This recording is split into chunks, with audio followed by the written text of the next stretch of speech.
Hello and welcome to the first 2021 Trump is no longer the pumpkin in charge Token Games podcast of the year.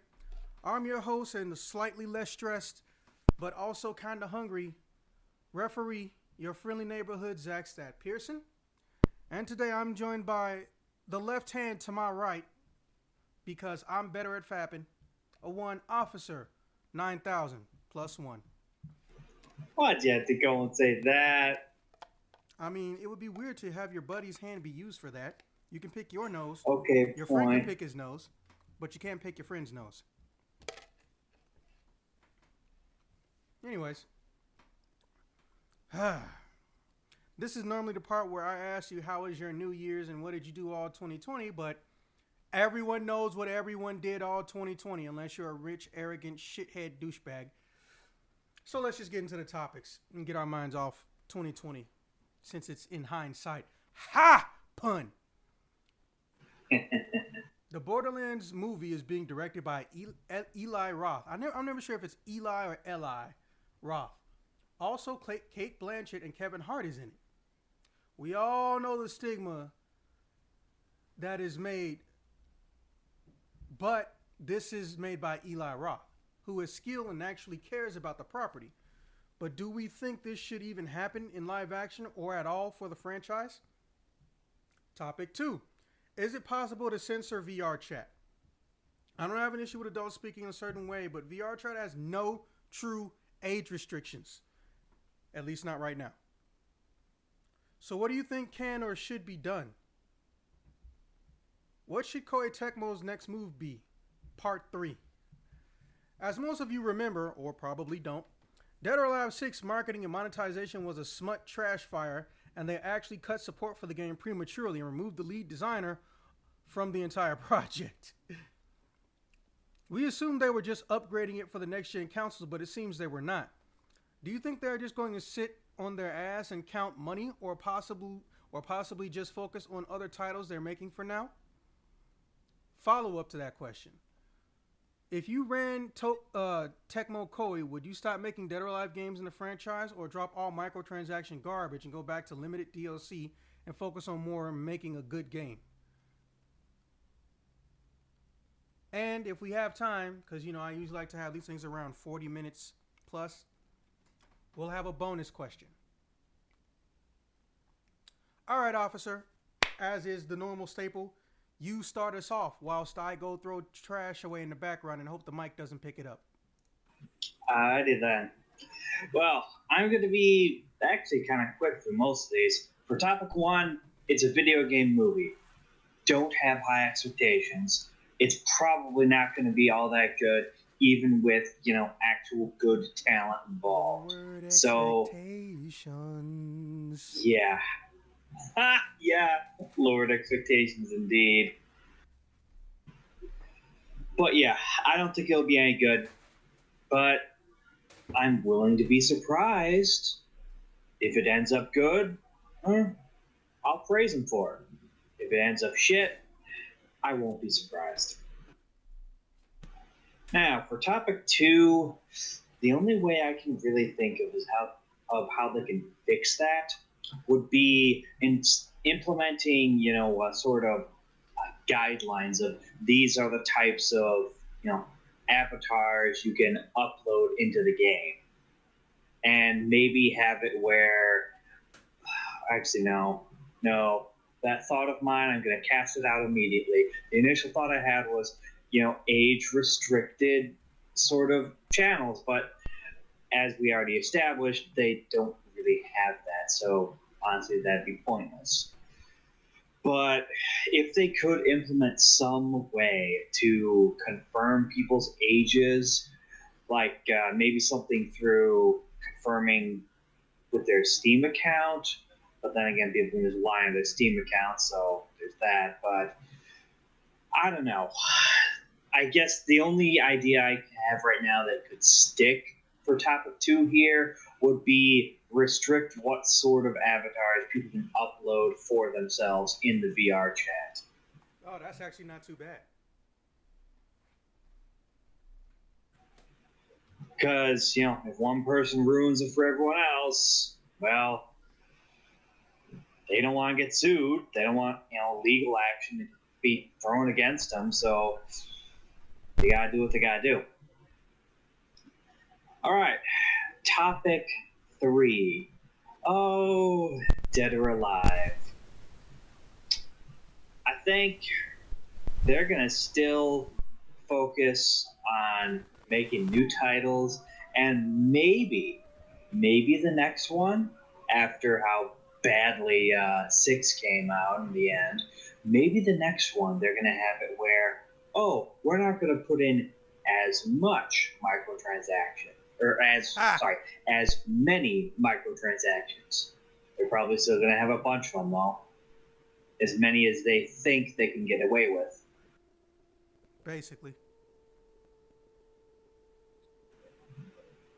But if it were me, having some sort of control over Koei Tecmo, I would at least get rid of all that microtransaction garbage for the next game, since obviously it has proven, really really profitable for everyone involved, or at least profitable for their company, I should say.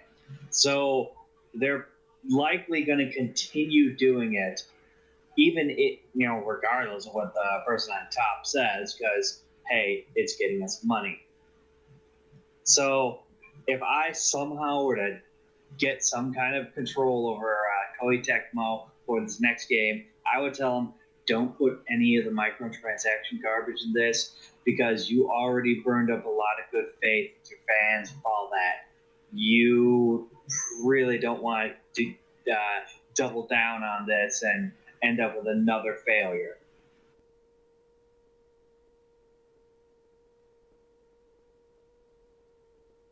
Okay. But actually, now that I think on it, putting in limited DLC for character stuff, that's not so bad. At least so long as it isn't to the point where you've got, what was it, like thousands of dollars for just additional costumes for characters.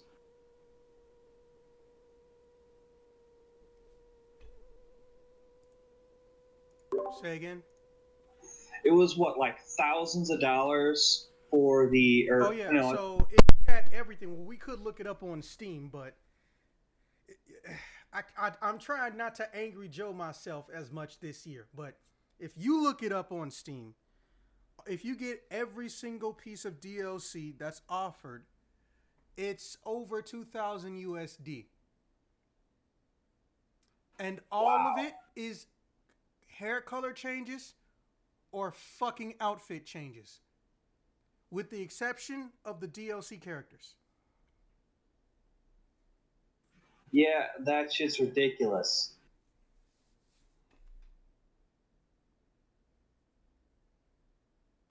But yeah, I guess that's about it for me for all these topics. I usually don't contribute for fighting game stuff. Sorry about that.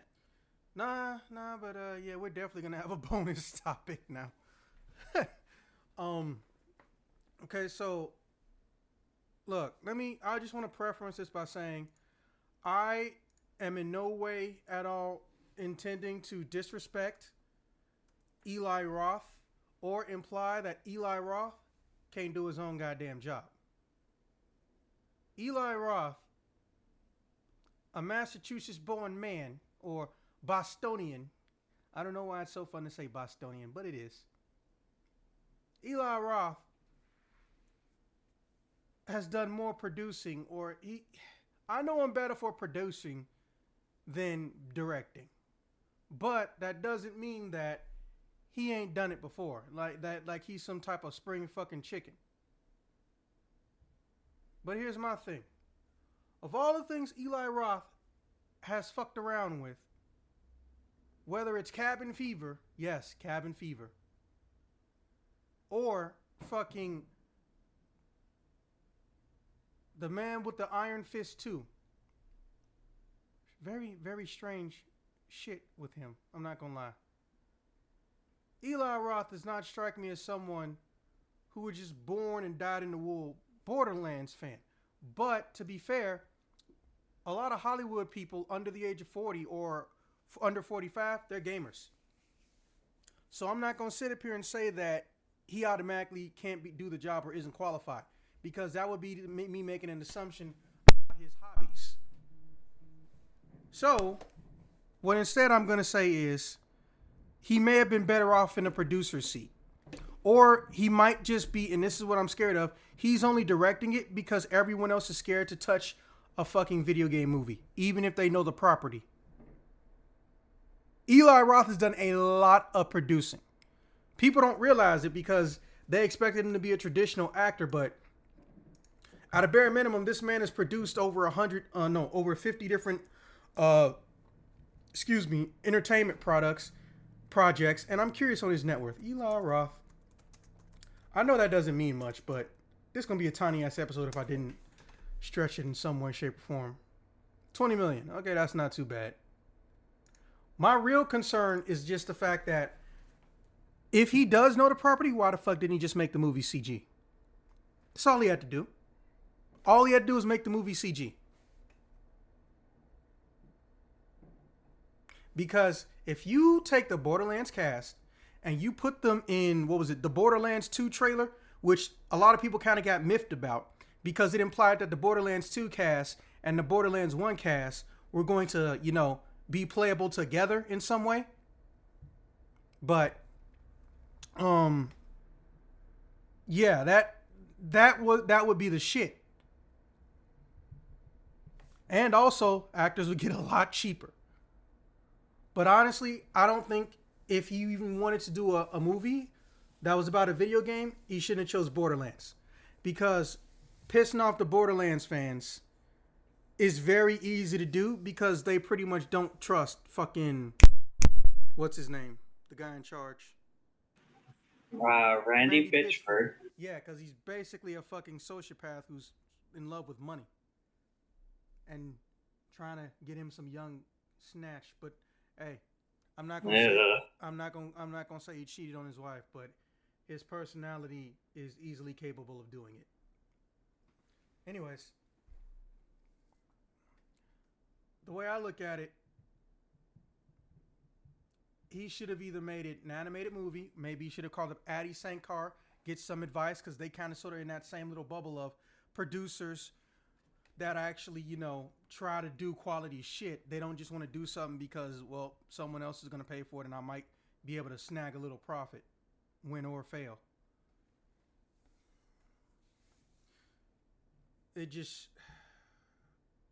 I think if they're not going to do it in an animated format, 3-dimensionally animated format, they shouldn't have fucked with it. Now, number 2. Is it possible to censor VR chat? Yes. However, unfortunately, people go out of their way to find ways around it. Let me just say that. Most definitely.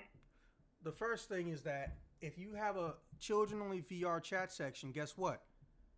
Parents are going to want to come in there. Same with kids on the playground. You can have a playground meant for children. You think there won't be parental supervision? And I hate to remind people, but you can be a parent and still be a pedo. A lot of us don't like to think about it, though. Not to mention the fact you can also have people pretending to be kids going in there. Yeah, you get somebody with a voice modifier or just they sound young. Who knows what the fuck can happen? This is a Copa nightmare waiting to happen. And I really do think that it needs to be addressed in the VR world. Because currently the only thing that happens is like ESRB does not rate online interactions. Hey, basically that means if you go online, that's your ass. That ain't on us. Microsoft has a fucking word detector, and so does Twitch, although Microsoft's is a little bit better, that once they start hearing excessive, derogatory terms and slander and shit like that, they can bar you from Xbox Live. And basically, you got to get a brand new system just to get on. Ask Low Tier God. Possibly the only time and last time we'll be mentioning that fucking idiot on this channel. But this man is actually, I think there was a tally at one point. He's been through 15 Xbox 360s. Wow. Just from getting bans. It's fucking stupid. It is just unnecessary. But at the same time, I think the parental lock could also be more on the system. So, if the system is supposed to specifically be for someone under the age of, we'll say, 12, bar them from VR completely. I don't want no little kids out here getting scarred. I know what that shit's like. Number 3. What should Koei Tecmo's next move be part 3? Or the final trilogy part in this saga of, damn, y'all fucked up hard. Because if I'm counting right, just scrolling through old episodes from YouTube, we've talked about Dead or Alive 6 specifically almost 7 times. Which, first off, let's talk about any subject that much in 1 year that's not about a new game system. That just does not happen. And 3 of those times, well, like I said, a brief recap was about they're fucking up. How they gonna fix this? They're fucking up. How they gonna fix this? Oh shit, the guy that fucked up, they got rid of him. How they gonna fix this? Only to find out that they just keep fucking up. Yeah, they just said, "No, know what? Fuck it. Let's just not do anything."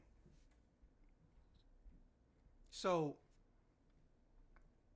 we speculated last time that since they cut production so early, maybe they're just gearing up to make a DOA 6 for the PS5. I don't think they're going to go to 7 that fast because no matter how you slice it, they're not going to wash the taste out of people's mouths that quick. However, I think we were kind of sort of right. They weren't making a new Ninja Gaiden game per se. They were probably having all hands focusing on Neo. I don't know what you know about Neo 2 specifically, but Neo 2 has been in production almost a full 3 or 4 years before it even came out or something like that. So Neo as a whole has been in production as a franchise close to 10 years, and they're only doing 2 games, which is fucking weird. But the minute they finished Neo 2, which they basically added loot drop aspects to it, they made a bunch of DLC, new combat styles, and they're making a PC version, which is coming out almost 6-7 months apart from the console versions, just because they wanted to make sure they refined the shit. And there's a PS5 upgrade version and an Xbox Series X version too. Shit, well, I guess at least they care about Neo. Yeah, because it's like there's nothing else they could fuck up. Like, I think it's one of those cases where you're so far down the hole, everything you do moves you up. Kind of situations, you know? So the way I'm looking at it, oh fuck, what the hell was that? The way I'm looking at it, more than likely, they stopped because Neo, the company realized Neo was going to be their best bet to pull in some new profit. Obviously, DOA is going to still get them some money, but Neo is their best bet. And they may be working on Ninja Gaiden 4, and here's why I think that. One of the secret bosses is Ryu and Joe's ancestor, Rin Hayabusa. And his armor and his weapon are eerily similar to Ryu Hayabusa. So, yeah, they even put 2 of his fighting styles inside the game. They gave him the gauntlet and foot blade, and they put in the chain staff, the staff that can break apart or add a little chain extension and rotate that shit. So, yeah, I think Ninja Gaiden 4 may be on the way, or they're trying to upscale Ninja Gaiden 3. Let's be honest. When it comes to Ninja Gaiden, the mugs used to do a lot of iterations of that shit. But at the same time, that was really because of one person wanting them. Not so much, not so much the company fucking requesting it. So I'm not going to make that assumption. But I'm going to just say that may be where it leads. Now for the follow-up question, I would stop making Dead or Alive games, but here's an asterisk to that. I wouldn't make a Dead or Alive 7 yet, is what I mean. I would go back and do a giant bundle that has every single Dead or Alive game on one disc or on the PC. Because if you stop and think about it, the file size of all the Dead or Alives before you get to 5 and 6 combined, that's barely 20 gigs, maybe 30. In fact, it may be closer to 15. You can get all those games onto all the systems. And if you want it, I'm not saying they should, they could even say, for example, go back and upscale the graphics on some of them. Or, even better, they could take the 3DS game, one of my favorites, the 3DS game, which actually took the entire history of Dead or Alive up to Dead or Alive 4 and made it make sense. My God. Yeah. And make that game, upgrade the graphics, don't even change the gameplay. Make that game Dead or Alive X or Dead or Alive. Nope, they can't use X's anymore just because too much shit is associated with that. Dead or Alive EX or Dead or Alive Omega or Dead or Alive tag tournament or party tournament. Just something that's like, hey, here's a special version of Dead or Alive with every single character we've ever had playable. And, you know, for some odd reason, let's say you could even switch between their command lists from the games they were in. Oh, you want to have a model that looks like it came from Dead or Alive 4 or 5 or 6, but you want your character to play like their Dead or Alive 2 counterpart? Okay. That alone right there could make it one of the most technical fighting games ever. Because you don't even got to so much worry about your character. You got to worry about the style of the character. So now it's doing the Mortal Kombat shit, but taking it to the nth level. Here's DOA 6 Kasumi. Okay, this guy's playing DOA 4 Kasumi. Advantages, DOA 5 and up Kasumi has combo extensions built in. DOA 4 Kasumi, DOA 4 or lower Kasumi doesn't have those combo extensions built in, but, you know, has an easier time, say, knocking somebody up in the sky so they can get free longer combo extensions. But the trade-off is that they have to fight gravity versus an actual built-in stun that the opponent can't do shit about, which started with DOA 5 and 6. You know, 5 and 6 have super combos. But the trade-off is they can only use them when they're extremely low on health. No one else can do that, but what they can, I don't know, somewhat mitigate the damage or something. There's just so many things you could still do with Dead or Alive. But to make 7 would just be delusional at this point. But you know how games work. Before they even come out on the shelf or you see a commercial, they were probably in production close to 4 years. So they're probably working on a 7 right now. All right, bonus question time. Alrighty. Let's be honest, the 3DS, the PSP, and the Vita, they're all dead. But here's something I've always noticed about these handhelds. There are companies, big companies, that'll make games on these things that are extremely good sellers, but they'll never be ported over to a bigger system. Do you think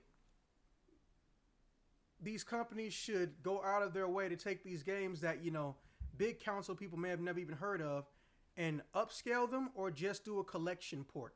Which do you think would be better for handheld games? A collection port or individual upscaling ports? But obviously, if it's individual, you'll get less titles over time. I've been wrestling with that for 3 years now.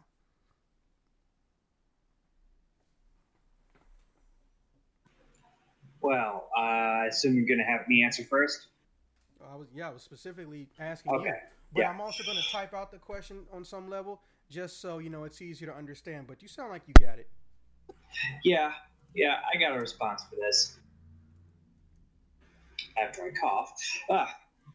Well, far as I see it, if they want the most profit, which, let's be honest, that's what they're, you know, in the business for, they're going to release all of these games individually as, a upscale or a re-release kind of thing. And to be honest, I don't think that's a bad thing.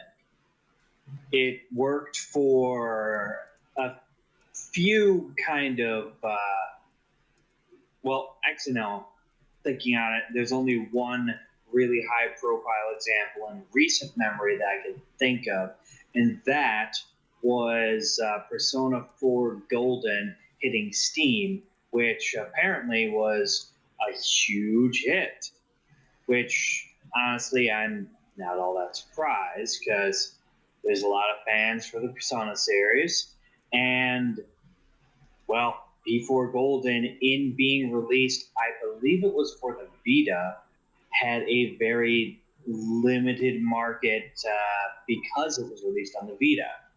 A lot of people weren't really, going out to try and get it because, well, I could get this, this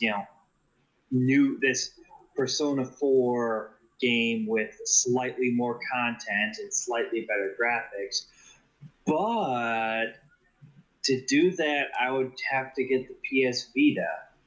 I While Persona's pretty good, it's not the franchise that could sell a system like that one. But the idea of taking a bunch of games that released on the various handhelds and re-releasing them, it's a good idea. And while it'd be really nice if they release them in bundles, honestly, I don't think they're going to. But even if they just release them individually and maybe didn't charge, full video game prices these days, which I want to say people were saying that was going up to $70. No, bro. They were saying it was going to try to touch 80. Ah, shit. Well, as long as they charge not that, maybe As long as they 15, charge 20 not bucks that. cheaper. I'm sorry, but just the way you said that was funny to me. As long as they charge not that. Yeah, pretty much. Maybe 15, 20 bucks cheaper. I want to say P4 Golden, when it hit Steam, was, I think it was 40 bucks. And I, I'd say that's acceptable. Okay. And yeah, I guess that's it for my response. Okay. Well, let me give mine. All right. So, like I mentioned, I've been wrestling with this question for 3 years, which, well, if you've been in the podcast long enough, you know that I take an indifferent or a middle of the road approach, which infuriates a lot of people, or I have a cold hard fuck the other guys, not as in the podcaster, but fuck the secondary opinion situation going on. So this one's different. There are pros to cons to both. The pro of a collection being bundled and put together is that you get the games and they're almost preserved one to one as they were. But half the time that's a con too. If there was an issue, bug, or glitch or some exploit, it's going to carry over. Or you get a situation where motherfuckers will release the damn collection without properly testing all the games in the collection individually. That is so dumb to me. That's cyberpunk levels of stupid. Yeah. Furthermore, I can understand why a company may not want to do a full collection bundle sometimes. Because if it's a game that's hard to get a hold of because it was in the arcade era, you already know going in ain't too many people gonna fuck with that. But if it's a game that was more recent and it was on a handheld and it was cheaper and the handheld's dead, you gotta ask yourself, are you better off porting it to the new handheld or are you better off bringing it to a system? And if you do, are they gonna play it? Because they already got the handheld version. There's so many other factors. But now let me give you the pros to a premium remaster or premium upscale.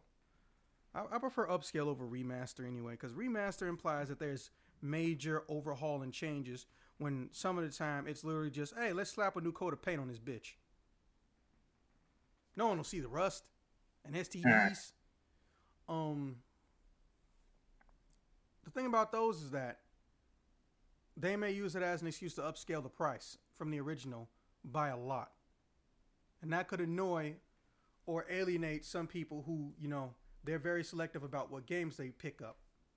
Also, when these games usually do remakes and remasters, they're very ambiguous about what extra content they added. Like, you'll see new story elements. Like, well, bitch, what the fuck does that mean? How much new story element is there? Is it just extra cutscenes that don't mean shit? Is it extra in-game dialogue? Or is it just voiced scenes that weren't voiced before? You need to tell me some more shit than new story elements. Also, are they going to try some piecemeal bullshit? If I got the complete game portable, now I have the complete game, say PS5, why is there a season pass?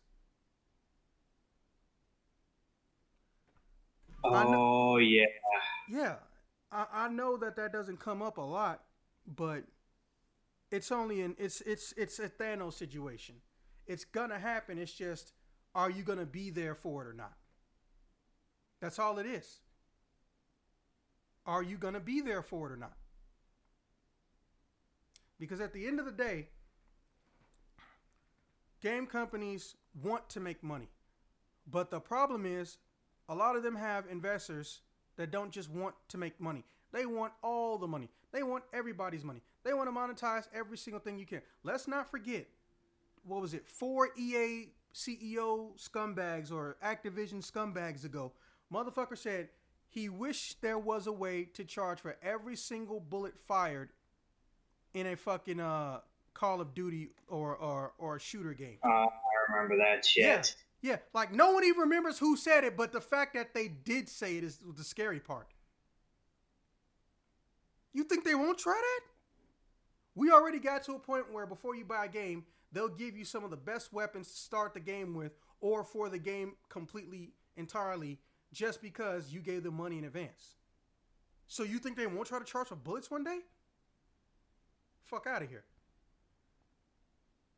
League of Legends, you have to pray you can get a key that's a random drop to open a chest that you could have practically forever. Imagine that. The treasure chest is a rare drop, but the type of key that goes to the treasure chest is also a rare drop. And it's just for character image alteration shit, cosmetics. Get the absolute fuck out of here with your bags and your wife and your mama bullshit. And drive your ass to the airport so you can get the fuck out of my nation with that shit. That is so insane to me. There is no other game that I'm aware of that sits up there and lets you get a secret unlockable or a rare unlockable, but then tells you you can't access it until you find a key to open that rare unlockable. What the fuck? Did no one play Mega Man X? That's garbage. Did no one play Mega Man X? Let me tell you how Mega Man X worked.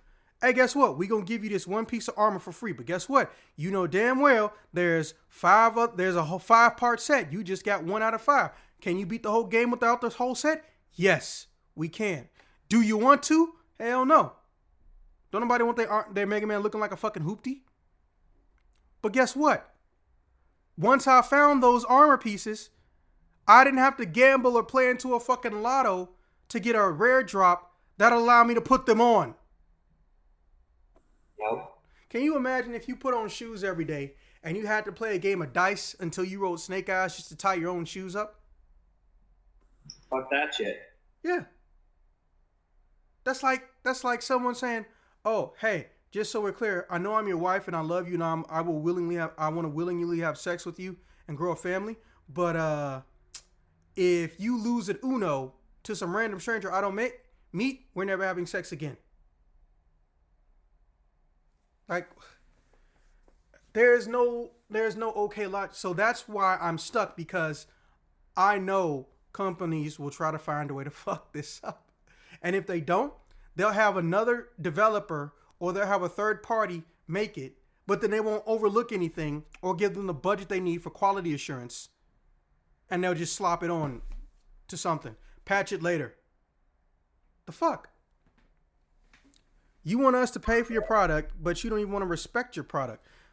You just want to respect your investors because your investors give you money. But guess what? Your investors give you money based on your product. Cyberpunk 20 glitchy 70. Yo. It is literally a circle, and they're trying to make a circle act like a straight line. It's not going to happen. The point of bending is to compromise. So that's where I'm stuck. However, I'm going to just make a gunshot decision just for this, which I'm probably going to regret or change my mind about. No one will care about because we're probably not going to bring this up in a podcast anytime soon again. I'm going to say I prefer the collections. Solely because you'll have more shit to do for longer. That's it.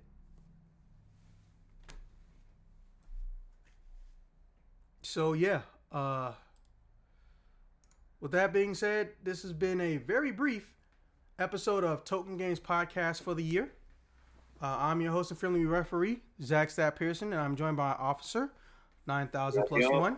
And look us up on Anchor, which hopefully this uploads to Spotify. We don't know how long the process takes. And please consider subscribing or donating and whatnot on YouTube if you want to too. There's a bunch of ways to support us. Subscriptions via YouTube is the best, but hey, if you feel like spending money, I don't mind a 99-cent a month situation. All your money and proceeds do go to actually increasing and enhancing the production. In fact, since I've already got a decent mic and audio interface, if we save up enough, I'm going to start trying to get other key members, better equipment as well. So yeah, that's pretty much it. I hope you guys enjoy this, and I will see you guys when I see you guys. Latest.